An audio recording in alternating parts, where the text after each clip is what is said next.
Bonjour et bienvenue à la leçon 31 de votre cours de C++. Dans cette leçon, nous allons travailler sur les namespaces.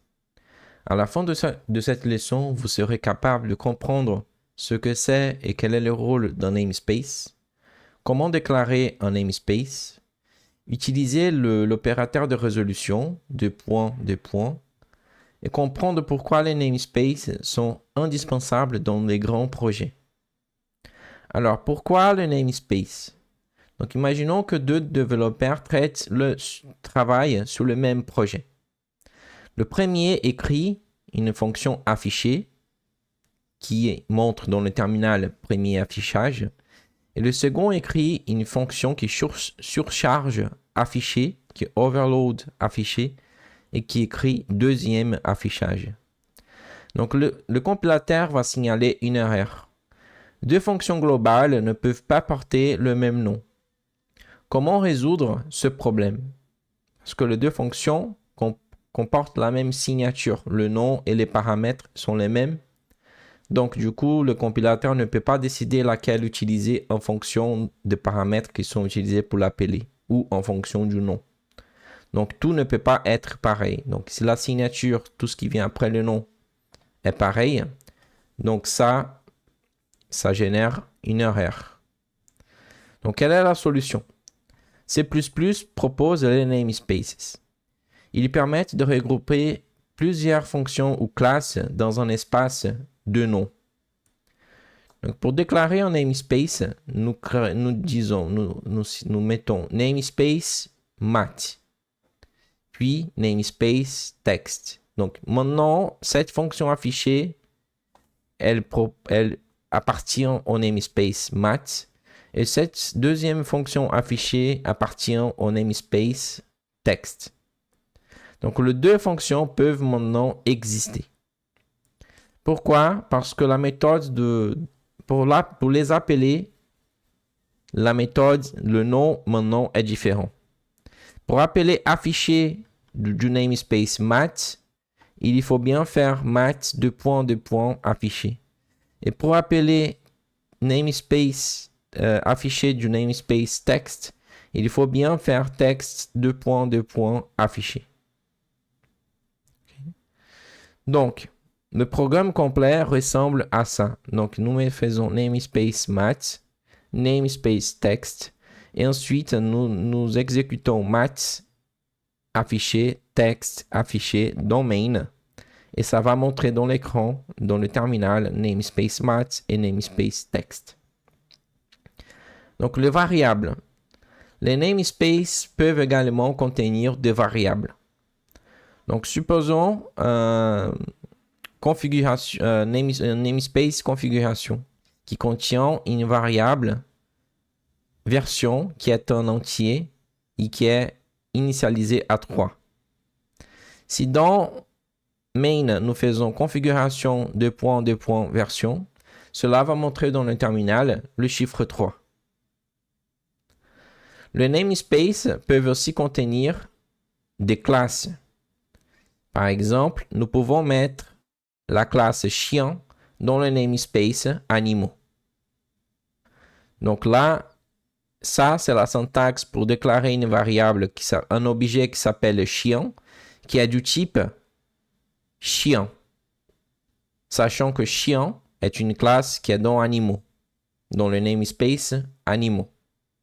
Donc là, pour faire référence au type chien, nous devons écrire son nom complet qui maintenant s'appelle animaux chien.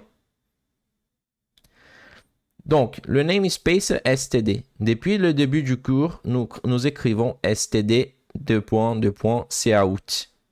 Pourquoi? Parce que cout et les autres méthodes comme string, vector, unique pointer appartiennent tous au namespace std. Leur nom complet est donc std cout, std string, std unique pointer. Donc, c'est la raison pour laquelle, depuis le début du cours, nous utilisons pour faire référence à std. Parce que std, c'est juste un namespace. Donc, pour éviter d'écrire std à chaque ligne, on peut écrire using namespace std, puis on écrit cout directement. Using namespace std, ça va forcer le compilateur à essayer d'utiliser std devant chaque nom. Par contre, je vous conseille d'éviter ce type de raccourci parce que c'est beaucoup plus clair quand nous mettons le namespace complet. C'est beaucoup plus lisible. Alors, faut-il utiliser using namespace std? Dans le petit programme, cela fonctionne correctement.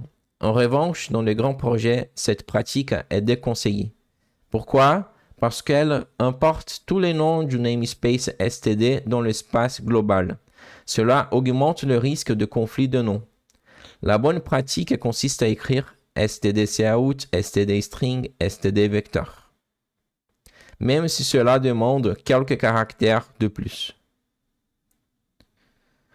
Utilisez un seul élément. Il est également possible d'importer uniquement un nom.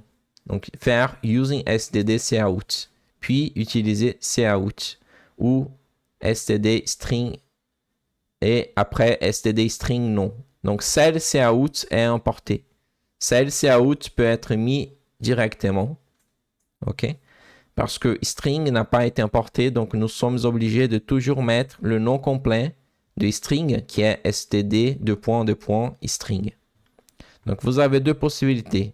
Juste importer cout avec std cout, avec using std cout, ou tout importer avec using namespace std. Je vous déconseille les deux. Il faut toujours utiliser le nom complet, même si c'est un peu plus long à faire. Namespaces imbriqués. Un namespace peut contenir un autre namespace. Donc, supposons le namespace entreprise qui peut contenir maths, et maths contient une fonction calcul qui montre dans le terminal calcul. Puis, pour appeler la fonction calcul, nous faisons entreprise maths calcul. Alors, depuis C++17, on peut écrire plus simplement namespace entreprise maths calcul. C'est plus simple, mais c'est moins clair. Je vous conseille d'utiliser l'ancienne notation qui consistait à mettre un namespace dans l'autre. Attention, ne pas confondre namespace et classe. Un namespace sert à organiser le code. Une classe sert à créer des objets. Ce sont deux concepts totalement différents. Évitez using namespace std dans le headers. Nous verrons bientôt les fichiers .arch qui sont les headers. Une règle importante est de ne jamais écrire using namespace std dans un fichier d'entête. Cela peut provoquer des conflits dans tous les fichiers qui incluent ce header. Préférez std . Dans les projets professionnels, il est très courant d'écrire std . Donc, ça veut dire le nom complet de la fonction avec qui est dans le namespace std. Donc, il faut retenir qu'un namespace permet d'organiser le code. Plusieurs éléments portant le même nom peuvent coexister dans des namespaces différents. L'opérateur de point permet d'accéder à un élément d'un namespace. La bibliothèque standard utilise le namespace std. Dans les grands projets, il est préférable d'écrire explicitement std . Alors, question d'entretien. Pourquoi utilise-t-on des namespaces? C'est pour éviter les conflits de noms et organiser le code dans les grands projets.